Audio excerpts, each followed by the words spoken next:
आदमी मृत्यु के षड्यंत्र क्यों रचता है? यह आदमी अपनी ही हत्या करने के लिए तैयार क्यों है? मान्यवर, अपने ही जीवन से लाचार हो गया ये इंसान, अपने आप का दुश्मन बन गया। अभी तो ये सुना था कि दूसरे दुश्मन हुआ करते हैं, हम ही अपनी जिंदगी के दुश्मन खुद बन करके तैयार हो गए हैं। आपने जीवन से अपने आप को खतरा हो गया। कभी आपने सुना किसी भैंस ने आत्महत्या की हो? सुना? कभी विचार किया है? कभी आपको अखबार में पढ़ने को मिला है कि आज एक भैंस ने गुस्से में आके आत्महत्या कर ली है? कोई जानवर आत्महत्या नहीं करता है। किसी भी जानवर को समय से पहले मौत को बुलाते हुए आपने ना देखा होगा। कोई देवता समय से पहले मरने का नहीं सोचा करते हैं। नार की सोच भी ले तो मर नहीं सकते हैं। आदमी को क्या हो जाता है? कि क्यों जीवन से हार गया? थोड़ी सी प्रतिकूलताएं आई और आदमी जिंदगी से हार जाता है। नहीं मेरे भाई, समस्याएं किसके जीवन में नहीं होती हैं? राम के जीवन में समस्या थी, महावीर के जीवन में समस्या थी, कृष्ण के जीवन में समस्याएं थी, जीसस के जीवन में समस्याएं थी, आचार्य शांति सागर के जीवन में समस्याएं थी, आचार्य कुंद के जीवन में समस्याएं थी। समस्याएं किसके जीवन में नहीं होती है? ऐसा कोई है? समस्याओं से रहित जीवन नहीं होता, ध्यान रखिए। और हकीकत में देखा जाए तो समस्याओं का नाम ही जिंदगी हुआ करता है। आसानी से जिंदगी मिल जाए तो जीने का मजा खत्म हो जाएगा। एक बात बताइए, यदि समस्याएं नहीं हो तो फिर जीने का मजा क्या है? जिंदगी जिंदा दिली का नाम है, मुर्दा दिल क्या खाक जिया करते हैं। ध्यान रखिए, जिंदा दिल बनिए। मान्यवर, दुख इस बात का नहीं है कि आदमी मर जाता है, दुख तो इस बात का है कि जिंदा रहकर भी आदमी जिंदा नहीं रह पाता है। वह मरा मरा सा जीवन जीता है, वह मरे हुए सी जिंदगी जिया करता है। विश्वास पैदा करो अपने आप पर, जिंदगी से हार मत मानिए। जिंदगी मिली है, मालूम है ये मानव का तन मिला है। शास्त्रों में कहा है, ग्रंथों में कहा है, 84 लाख शरीर छोड़े हैं तब जाकर ये मानव का शरीर तुमको प्राप्त हुआ है। 84 लाख योनियों में हमारा जन्म हुआ है। कितने जन्म हम नाली के कीड़े बने होंगे, कितने जन्म पक्षी बने होंगे, कितने जन्म हम कीचड़ में कीड़ों की तरह रेंगे होंगे। हर जन्म में हमने प्रार्थना की होगी ईश्वर से कि हे ईश्वर, एक बार मुझे मनुष्य का चोला प्रदान कर दे, हे ईश्वर एक बार मुझे मनुष्य का तन प्रदान कर दे। इसलिए आत्महत्या करने के लिए नहीं, जिंदगी की अंतिम सांस को पूरी ईमानदारी से जीने का प्रयास करिए। अंतिम सांस भी पूरी जिंदा दिली के साथ जिएंगे। क्यों हार जाता है आदमी? जैसा विचार करिए, सोचना। ऐसे ही नहीं मिल गया मनुष्य का जीवन, बहुत मेहनत की है इसके लिए।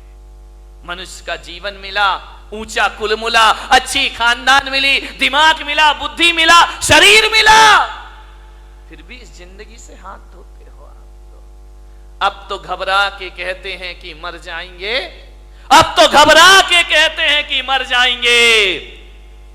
मरकर भी घबरा गए तो फिर बताओ अब किधर जाएंगे? दूसरा हमारे पास कोई रास्ता है नहीं। जिंदगी मिली है, अच्छे से जियो, तरीके से जियो, सलीके से जियो। बहुत कम जीवन मिला है, इसे उदासियों में मत गुजारिए, उदास मत जियो। जिंदगी को पूरे आनंद के साथ जीने का प्रयास करें।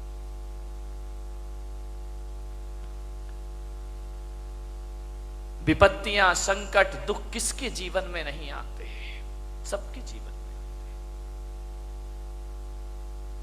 मुश्किलें आती हैं, परेशानियां आती हैं, विपरीत वातावरण बनता है, लेकिन जीने की आस मत छोड़िए। जलजले आते हैं, तूफान आते हैं, उड़ीसा में चक्रवात आता है, गुजरात में भूकंप आता है, हजारों लोग बेघरबार हो जाया करते हैं। लेकिन एक बात ध्यान रखो बारामती वालों, इतने बड़े भीषण आंधी तूफान के बाद, भूकंप के बाद भी जो आदमी जिंदा रहता है वो अपना उजड़ा हुआ आशियाना फिर से बना लिया करता है, वो अपना घर फिर से निर्माण कर लेता। क्या हुआ, जिंदगी कितनी बार छीनेगी, फिर बना सकते हैं।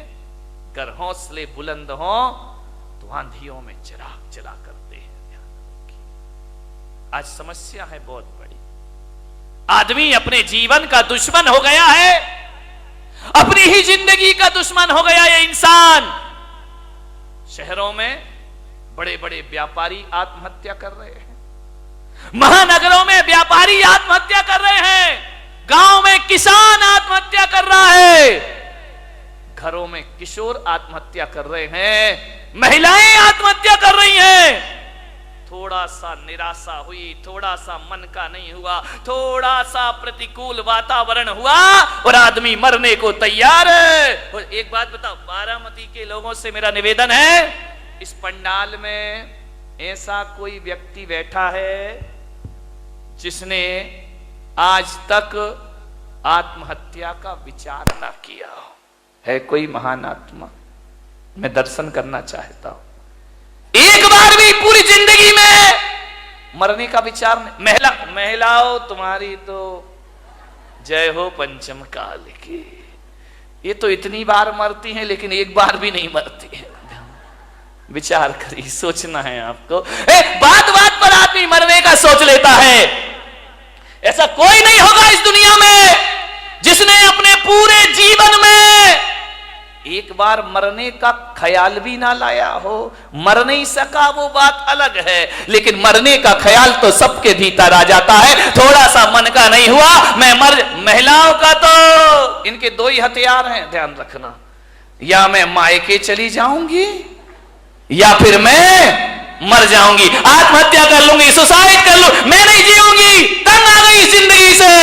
महिलाओं से मैं बात बात पे आत्महत्या के विचार मत बनाइए, मरने के विचार मत बनाइए। ध्यान रखिए, विचार करिए आप, बहुत अशुभ विचार है। भगवान महावीर कहते हैं मरने के विचार भाव हिंसा कहलाया करती है, और भाव हिंसा को द्रव्य हिंसा से भी बड़ा पाप माना जाता है। अरे दैहिक हिंसा उतनी खतरनाक नहीं होती है जितनी वैचारिक। इससे बड़ी क्या हत्या, दूसरों की हत्या करना भगवान महावीर ने पाप कहा है। एक इंद्रिय जीव को भी मारना भगवान महावीर ने पाप कहा है। अरे एक बात याद रखना, मेरे महावीर कहा करते हैं, अरे दूसरों की हत्या करना पाप है लेकिन अपने आप की हत्या करना महापाप हुआ करता है। इससे बड़ा दूसरा कोई पाप, दूसरों की हत्या करना तो पाप ही है, अपनी करना महापाप हुआ करता है। इसलिए भगवान महावीर ने एक प्यारा सा सूत्र दिया है। भगवान महावीर ने 4 शब्द इस इंसान को दिए हैं। अरे वो 4 शब्द नहीं, 4 वेद हुआ करते हैं, वो 4 आर्य सत्य हुआ करते हैं, वो महावीर के 4 शब्द।